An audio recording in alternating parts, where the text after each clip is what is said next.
So what is market transformation?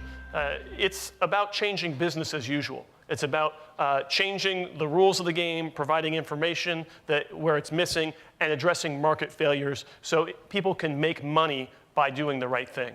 And we are focused on energy efficiency in buildings. So for us, it's about driving increased investment in the energy efficiency of buildings in a way that's irreversible, not like a utility that's writing rebate checks to people to install measures in a way that people will just keep doing it because the more they do it, the more money they'll make. We're all about harnessing market forces to drive energy efficiency in buildings. And there is a cycle of transformation, and you can draw this a few different ways, and we work on transformation from a bunch of different angles. We're a nonprofit based here in Washington, D.C., do a lot of work with city, local governments, some work with the federal government and states, and spend a lot of time talking to folks like you in the room, home builders, manufacturers, and others, really understanding how things work in the front lines, people that are actually building homes, building buildings, and have to make money from it. And they have to make more money from doing the right thing if we want the right thing to happen.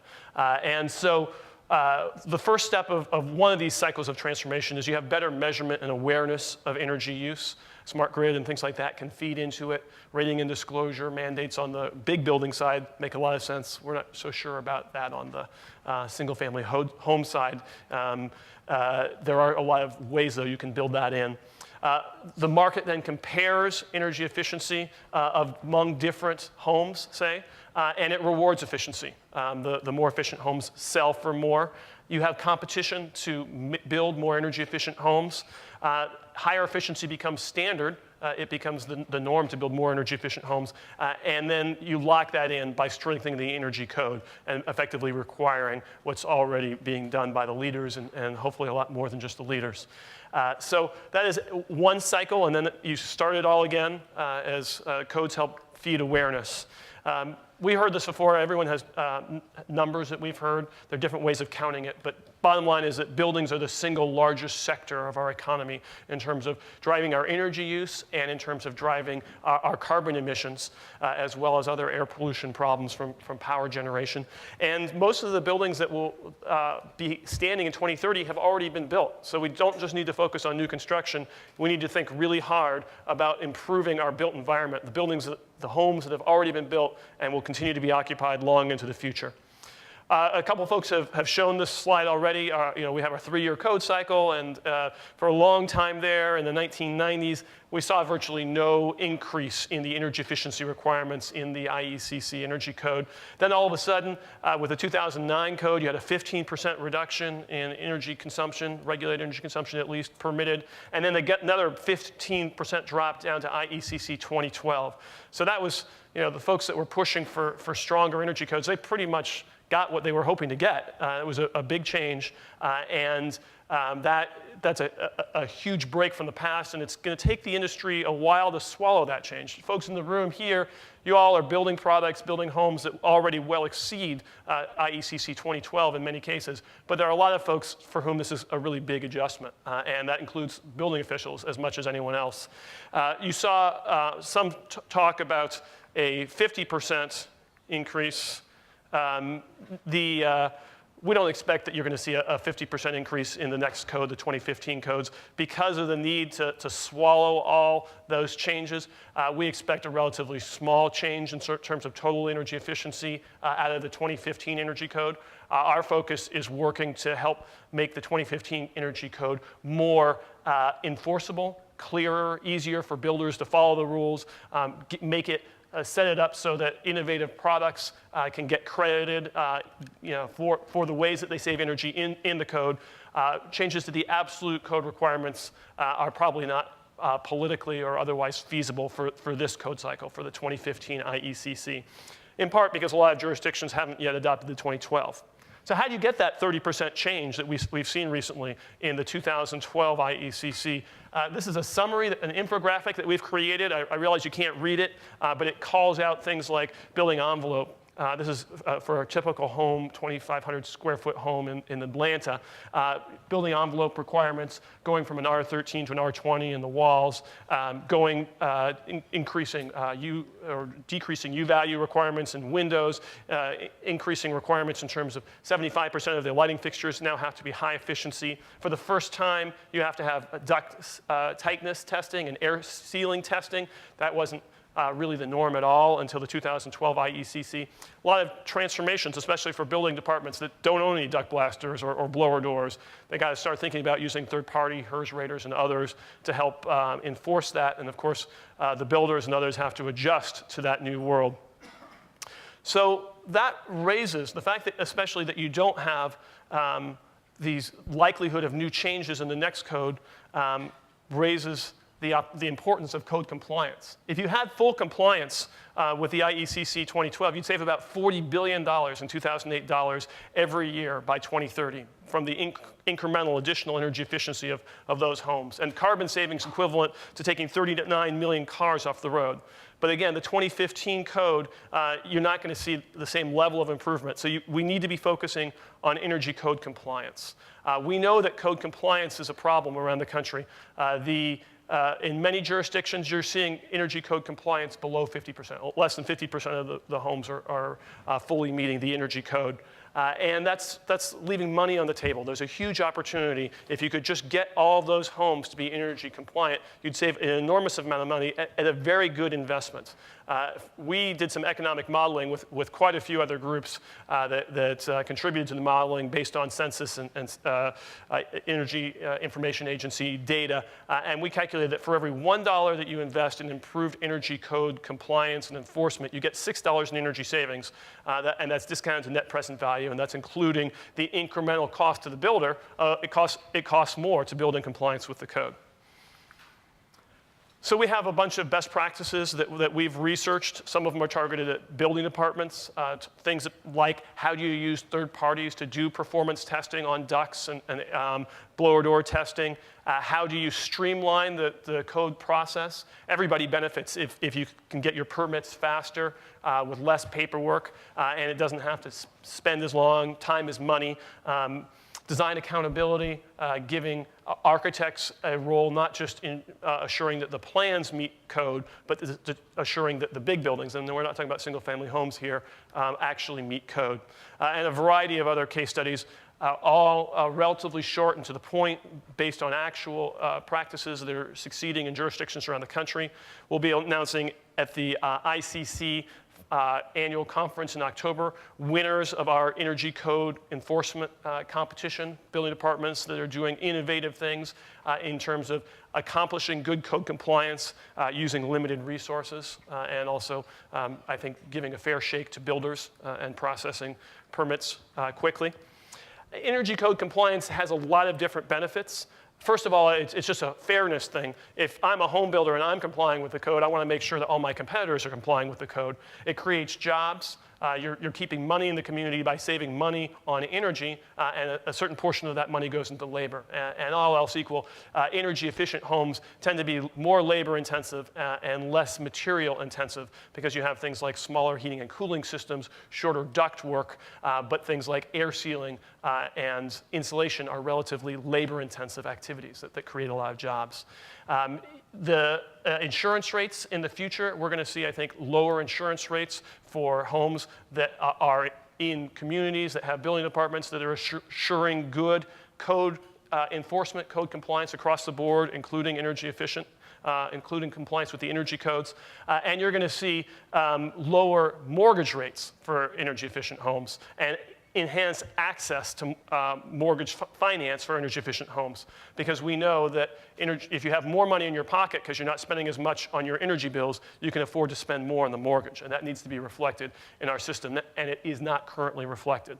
Fundamentally, code compliance is about assuring that everybody is playing by the rules, that you can know when you look at the building code how energy efficient the home is. That's about removing uncertainty, and markets hate uncertainty. So to the extent that we can improve compliance and improve certainty, the markets will reward that. So let's talk about this problem of getting your premium value for an energy efficient home. There's an effort underway that we're helping to lead called the SAVE Act, the Sensible Accounting for Valuing Energy. It's legislation in Congress. It's bipartisan. Senator Michael Bennet from Colorado, a Democrat, Senator Johnny Isakson from Georgia, a conservative Republican appraiser and real estate agent who has special credibility on this topic of home building and real estate.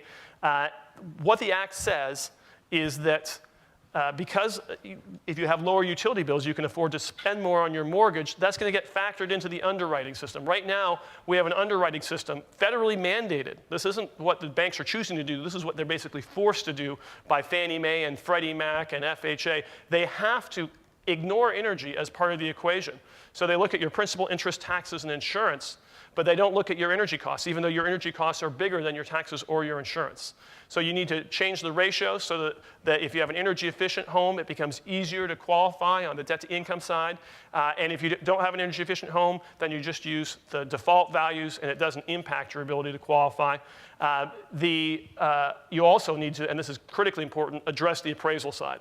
As all of you know, I think, appraisers don't look at a lot of important things, including energy efficiency. So if you have an energy efficient home, your appraiser doesn't care, that's not reflected in your appraisal. That's a problem. The appraisers themselves realize it's a problem. It needs to be fixed. It's a systemic problem. It's not just the problem of any individual appraiser. And you need to have some systemic fix for that, and this would build that in. It would take the net present value of the energy savings, so you discount it to present value, and add that to the appraised value for the purpose of calculating the debt-to-value ratio. And it's a proposal that's very broadly supported. Trade associations that represent the manufacturers in this room are supporting it, like the National Association of Manufacturers, the American Chemistry Council, NAMA, and the Appraisal Institute, representing the appraisers, supports it. The leading builders of America support it. It's broadly supported by what the New York Times called an unlikely bedfellows coalition. So it's an idea, it's not going to pass before the election because basically nothing is going to pass before the election. It may pass in the lame duck. If it doesn't pass in the lame duck, it may pass in the next Congress. But I think it's an idea whose time has come. And it's just common sense. So it's sort of an unstoppable freight train of momentum for finally recognizing that energy is a really important part of the home equation, of the home affordability equation. It also sets up a committee that's going to look at factoring water costs and location-based transportation costs into the underwriting for mortgages.